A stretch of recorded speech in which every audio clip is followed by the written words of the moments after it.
Hey everyone, if you've never been shown how you could take the existing equity from your existing home, sell it, and then use it to purchase two homes using one for rental, this is going to be a great video for you.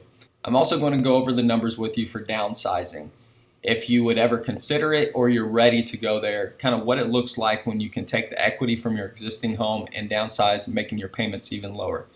Something I do have to state, I'm not a financial advisor. I am not a loan officer. These are just numbers that I've plugged in from previous clients. So let's get into it.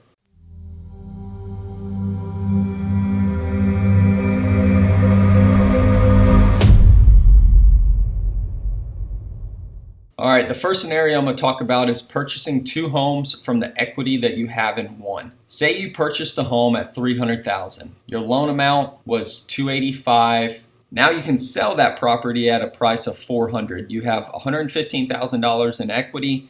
You have real estate fees and closing cost fees that you're going to have in there, giving you a total of $83,000 cash after you close. Your current monthly payment is almost $2,300, a little shy. So now what we're going to do is take this $83,000 and we're going to buy two houses with it. Now the $350,000 house we're going to use for your primary residence. We're going to put minimum down, and then we're going to have closing costs of $3,500.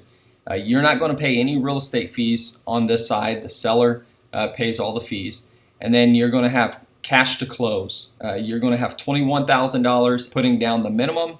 And then on the second house, what we're going to do is we're going to put down a full 20%. We're going to lose the PMI. It is an investment property. Here's your closing cost, and this is your total amount. Now you can see that we had $83,000. And now we're going to spend $84,000. Now some of you all might be saying, hey, this closing cost, I always see this higher. This is around $6,000 to $9,000.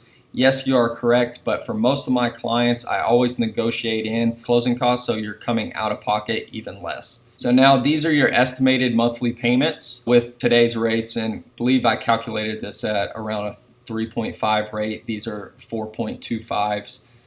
So you can see what the monthly payments are. Now, when you come across here, you can see here $2,800 is quite a bit more than what you were paying. But what's going to happen is on your rental, you're going to rent it out for $2,400. Your monthly payments are only here, so you have cash flow of $407, which you're going to deduct that from what you're paying on your primary residence, leaving you to your payments here at the $2,393.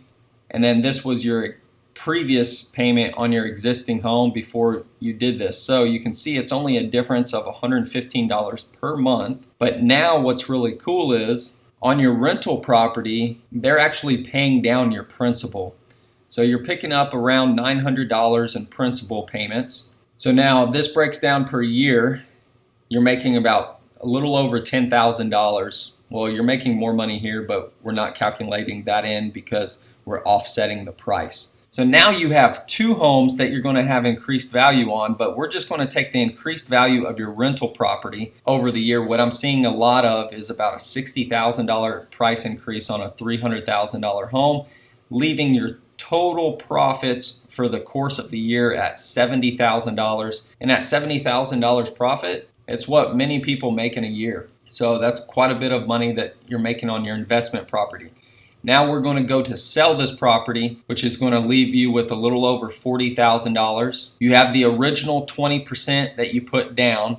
So now you have a total of $100,000 that's going to be cash in your pocket, which is almost equivalent to what you originally started with. You have more money saved up and you want to buy two other properties, or you can just stay here maybe another 6 months and you'll have more than the $115,000. So then you can see every year to year and a half, you're taking your money purchasing two more.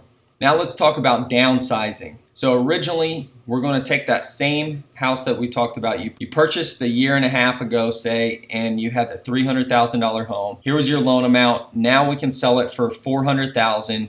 You have the same $150,000 in equity, and then we're going to subtract all the fees out. So you have that same $83,000 that we're talking. But now we're just going to buy one home. We're going to downsize. And what we're going to do is we're going to take some of that equity. You can see the numbers are all the same here. And we're going to still put down 20% here because we want to lose our PMI to make our payments lower, but we're going to use this for our primary residence. So now this is your monthly payment. Now we have $20,000 that's left over. I'm just using simple math right here. I don't know what debt everybody has, but say you have a car payment that you're paying $550 a month on, and if you owe less than $20,000, now you can pay that off completely and not have that payment. You'll probably have some extra money where you could pay off some credit cards. Whatever your debt is, you just pay those down, but you could take your monthly payments that you currently have and you can add up all your debt and you're going to have a net payment. But whenever we sell, now we're going to take that $20,000. We've decreased our monthly payments and we paid off our car. Now all we have is our monthly payment on our house, which is lower, and we have a savings of $785,000 a month, and that's huge. If you're interested in running through either one of these scenarios with me personally, make sure to contact me directly. It's free, no obligation, and we'll find the one that's best for you.